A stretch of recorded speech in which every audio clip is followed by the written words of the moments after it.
کہ آج جانور ذبح کر کے گوشت کھا لینا اور اپنے آپ کو خوشیوں میں گوشت کے الگ الگ ڈشیں بنا کر کے عید میں مشغول کر لینا، یہ عید کا مقصد نہیں ہے۔ عید کا اصل مقصد ہے اللہ کو راضی کرنا۔ وہ اگر راضی ہو گیا تو ہر دن تمہارا عید کا ہے، اور اگر وہ تمہارے اعمال سے ناراض ہے، چاہے 1000 بقرعید آئیں، 1000 عید الفطر آئیں، تمہارے لیے کون سی عید ہے؟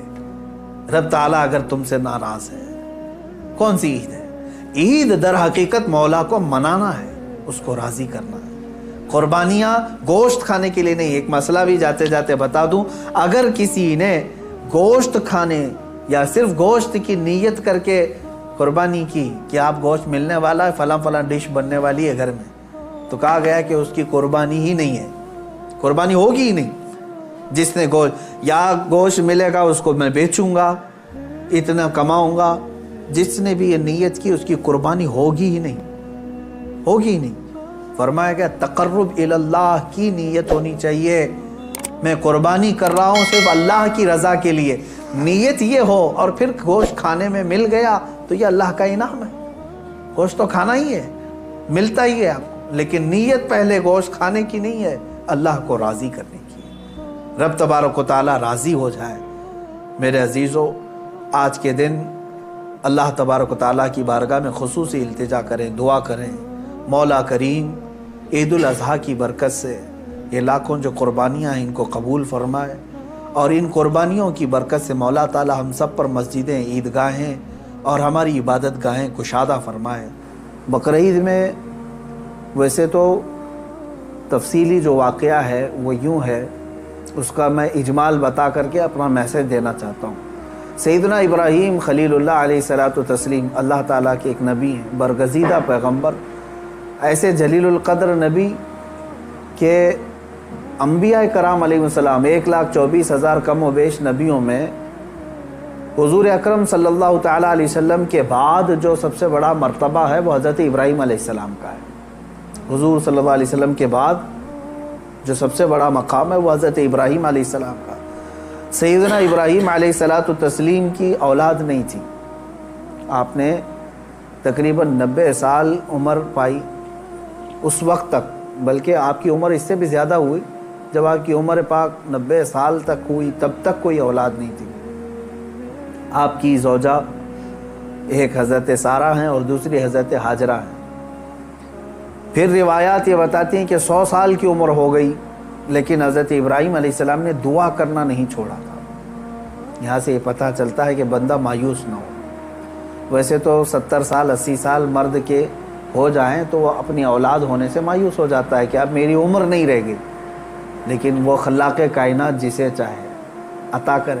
جب وہ حضرت مریم کو شوہر کے بغیر ان کو بیٹا دے سکتا ہے، اور حضرت صالح علیہ السلام کی پتھر سے اونٹنی پیدا کر سکتا ہے، تو وہ پھر مولا تعالیٰ 90 سال کیا 100 سال کے بعد بھی چاہے تو اولاد عطا کر سکتا ہے۔ دعا کرنا ترک نہ کریں۔ حضرت ابراہیم علیہ السلام کی دعا قرآن پاک میں موجود ہے، آپ یہی دعا کرتے تھے، رب ہب لی من الصالحین، اے اللہ مجھے صالح اولاد عطا فرما، صالحین میں سے مجھے نسل عطا فرما۔ حضرت ابراہیم علیہ الصلوۃ والتسلیم کی اس دعا کو قرآن پاک میں بھی آپ تلاوت میں پائیں گے۔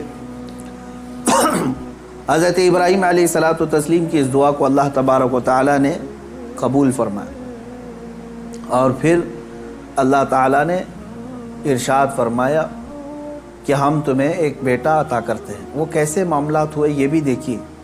حضرت ہاجرہ حضرت ابراہیم علیہ السلام کی اہلیہ، وہ گھر میں موجود ہیں، کچھ فرشتے آئے اور فرشتوں نے آ کر کے بشارت دی کہ اللہ تبارک و تعالیٰ تمہیں بیٹے سے نوازنے والا ہے۔ تو کہنے لگی کہ میں اتنی بوڑھی ہو گئی ہوں، ان کی خود کی عمر 90 سال کے اوپر کی تھی، کہا اتنی بوڑھی ہو گئی ہوں، کیا مجھے بچہ ہو سکتا ہے؟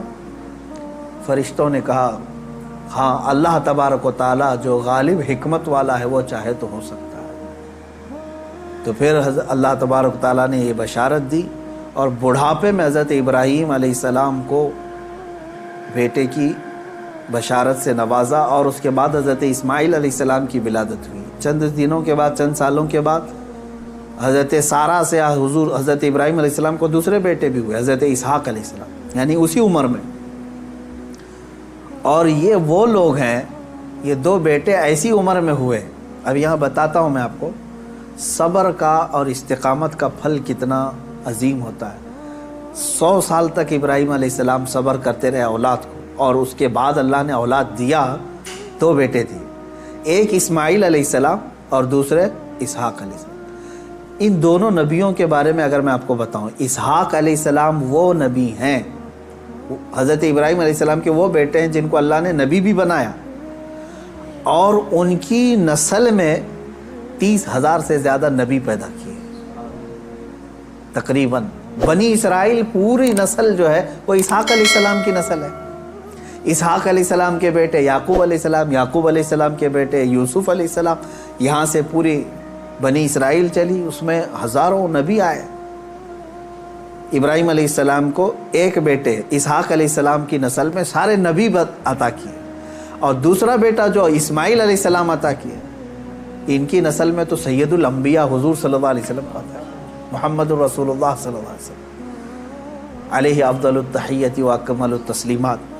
تو یہ حضرت ابراہیم علیہ السلام کی دعا کا نتیجہ تھا، اور صبر اور استقامت کا۔ آج جو مجھے پیغام دینا تھا وہ یہی ہے۔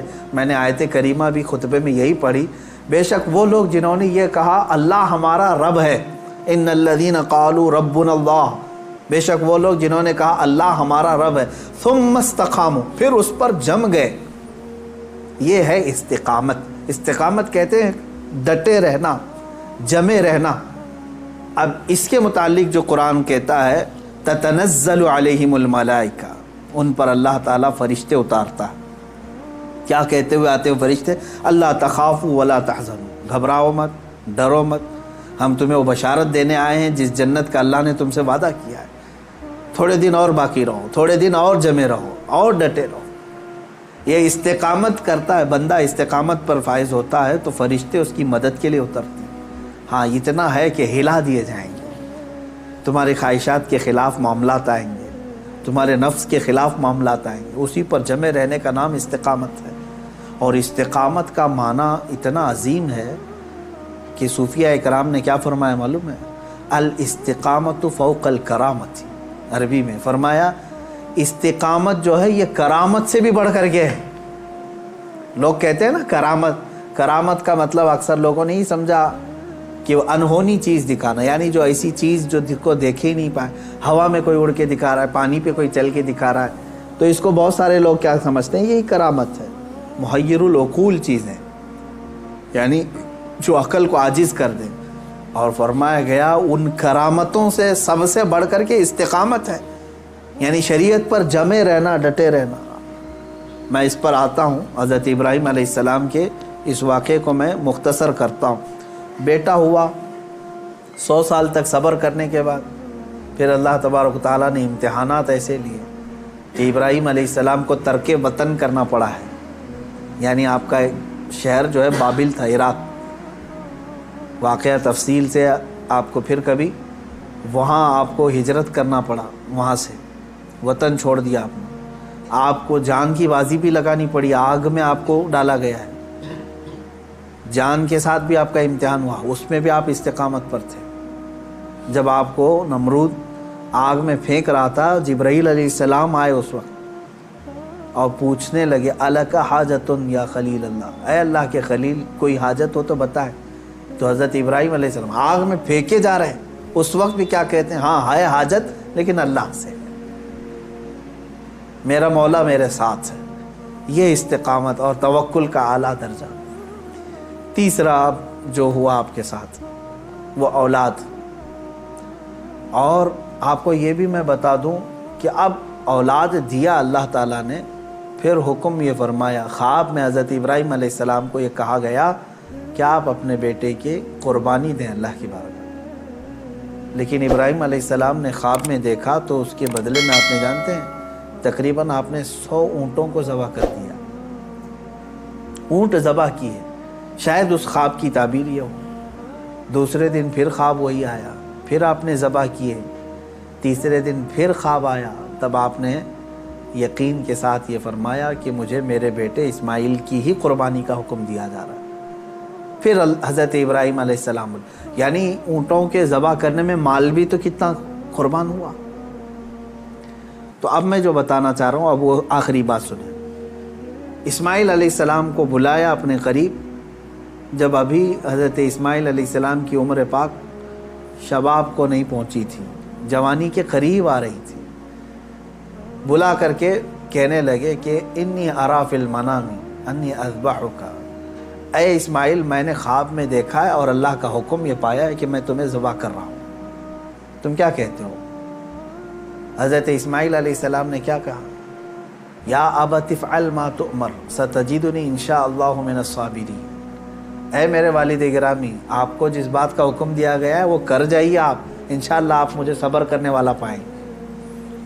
اسماعیل علیہ السلام، بیٹے کو کوئی یہ کہے، اب یہ اسی کے لیے شاعر نے یہ کہا ہے، یہ مکتب کی کرامت تھی کہ فیضان نبوت تھا، سکھائے کس نے اسماعیل کو آداب فرزندی۔ ہاں بہرحال اب جو معاملہ پیش آیا وہ پتہ ہے آپ کو، حضرت اسماعیل علیہ السلام کو لے گئے مینا میں، وہ جگہ آج بھی باقی ہے جہاں حجر اسماعیل کہہ کر کے ایک پتھر رکھا گیا ہے، وہاں پر اسماعیل علیہ السلام کو لٹایا گیا۔ ابراہیم علیہ السلام نے اپنی آنکھوں پر پٹی باندھ دی، ان کے ہاتھ پیر کو باندھ دیا، اور اس کے بعد تیز چاقو سے ان کے گردن پر چھری چلائی، لیکن چھری نہ چلی۔ روایات یہ بتاتی ہیں کہ آپ نے اس چھری کو پتھر پر مارا، پتھر دو ٹکڑے ہو گئے، کٹ گیا، لیکن نرم و نازک گلا نہیں کٹا، 2 مرتبہ نہیں کٹا۔ تیسری مرتبہ آپ نے زور سے چلایا تو کٹ گیا، مگر گلا نہیں۔ اللہ تبارک و تعالیٰ کے حکم سے جبرائیل علیہ السلام ایک دمبا جنت سے لے آئے اور اسماعیل علیہ السلام کو وہاں سے ہٹا کر کے دمبا رکھا، دمبا ذبح ہو گیا۔ اسماعیل علیہ السلام کھڑے رہے۔ ابراہیم علیہ السلام جب ذبح کر چکے تو اپنی آنکھوں سے پٹی ہٹا کر کے آپ اللہ کا شکر ادا کر رہے تھے کہ اے مولا تیرا جو حکم تھا وہ میں نے مکمل کر دیا۔ تو جب آپ نے پٹی ہٹا کر کے دیکھی تو بکرا ذبح ہے اور اسماعیل علیہ السلام سلامت ہے، تو رب تبارک و تعالیٰ نے یوں ارشاد فرمایا، قد صدقت الرؤیا یا ابراہیم، اے ابراہیم تو نے ہمارے بتائے ہوئے خواب کو سچ کر دکھایا۔ وَنَادَيْنَاهُ بِذِبْحٍ عَظِيمٍ، ہم نے اسماعیل کو ذبح عظیم کے نام سے پکارا۔ اللہ تعالیٰ نے فرمایا، اللہ تبارک و تعالیٰ یہ امتحان لے رہا تھا۔ یہ انبیاء اکرام علیہم الصلاۃ و تسلیم کے ساتھ ہے، ایسا نہیں ہے کہ سارے لوگ یہ کر پائیں گے۔